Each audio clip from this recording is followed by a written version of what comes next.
Task number 4 of our Rube Goldberg project is to plan what you want to create. You're going to individually plan out your entire Rube Goldberg project. You're going to label materials and simple machines that are part of your design, and ultimately we're trying to think about how are we going to make this Rube Goldberg device work. And so we are also going to look at what the requirements are for this particular task. And so we should be thinking about this essential question: how are we going to connect our first 2 simple machines? Ultimately, how are we going to connect all of the simple machines and the whole thing together so that we have one kind of chain reaction of events leading to our simple task? But for today, or for this task, let's just think about how are we going to connect those first 2 simple machines together. So at this point, let's open up your design notebook, pause this video, and open up that design notebook. Alright, we now have our design notebook open. In our project plan up here, you can look at task number 4. So we are going to again sketch your plan. You do need to label the parts and the simple machines, and then you should also have a written description of how this is going to work. So let's click on the bookmark. That will take us down to task number 4. And here we go. So our essential question again, how are we connecting the first 2 simple machines together? You will want to come back and answer this question at some point today as you start thinking about what your plan is going to be. Now, here is our challenge. You should, through this project, you should aspire to include all 6 simple machines.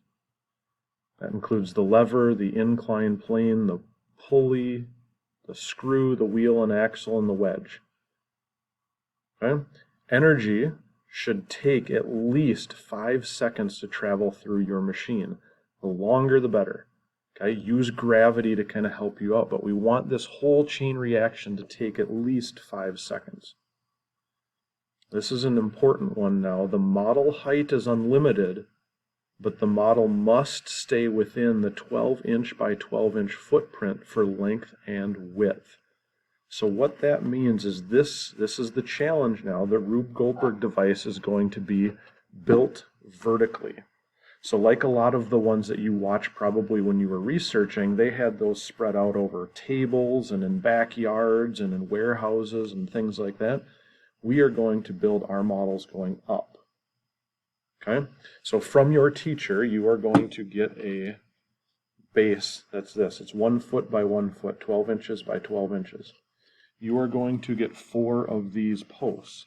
And so these posts can go into the holes that you'll see on the board, and that will be your base for what you're building on.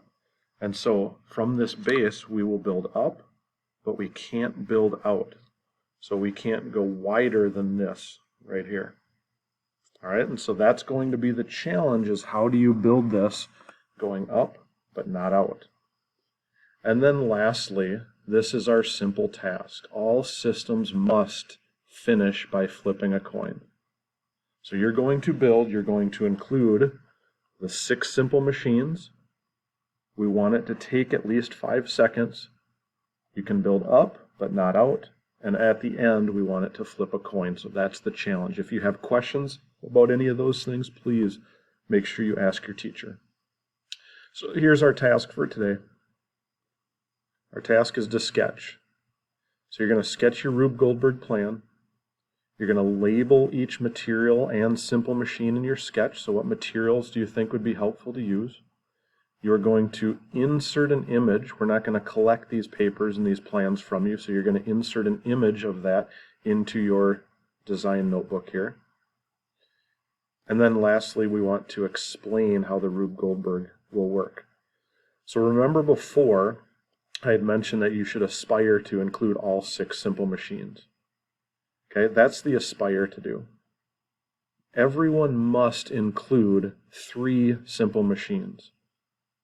Okay, it's up to you which 3 those are. If you feel like, hey, I can really include a screw, a wedge, and a pulley, and I want to include those in mine, That's 3. That's what you must do. Maybe it was a ramp or an inclined plane, a wheel, an axle, and a lever. If those are the only 3 that you feel like you can do, that's the must do. We think that you should be able to include at least 4 or 5 of those simple machines in your plan. And again, you could aspire to include all 6. All right, so we've got some reminders over here. You're going to insert an image of your sketch when it's done. Your sketch must include the labeled materials, label each simple machine, and then a written description of how it's actually going to work. So at this point, let's pause the video and work on your sketch.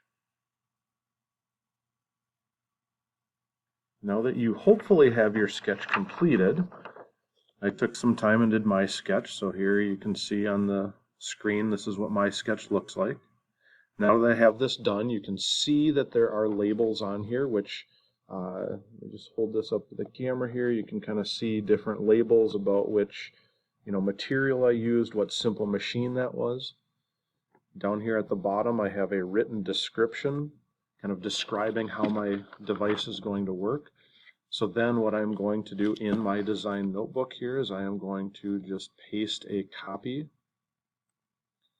And here you now can see that this is in the wrong spot.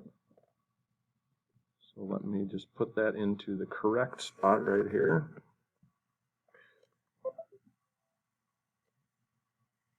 I'm just going to size it down a little bit.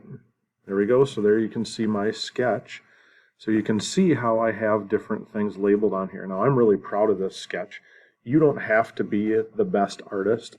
I spent a lot of time on this and I really am proud of this sketch, so I hope you're proud with me. But if you look, there's a written description down here. So if I just look at my sketch, the written description describes how this is going to work. So this is for my idea, my plan. I said the mouse trap, so there's a mouse trap down here at the bottom. We'll snap and pull the string. That will move the wedge and allow the wheel to roll down the ramp and into the cup. The cup will fall, pulling the string around the pulley, which will move a lever, releasing a marble. The marble will go around the screw, fall on a stick, flipping the coin. So that is kind of the description to go with mine. All right, so that's your task for today. Once you get done with that, you have a task summary. What was something you learned through this process? And then what was an example of success that you experienced with this task? And my example of success was that I was super proud of my particular drawing. Okay, I did a great job on my design sketch, and I am super proud of how it turned out. Okay, so that's my example of success that I experienced today. And you see the stop sign for the end of task 4. If you have any questions, reach out to your teachers.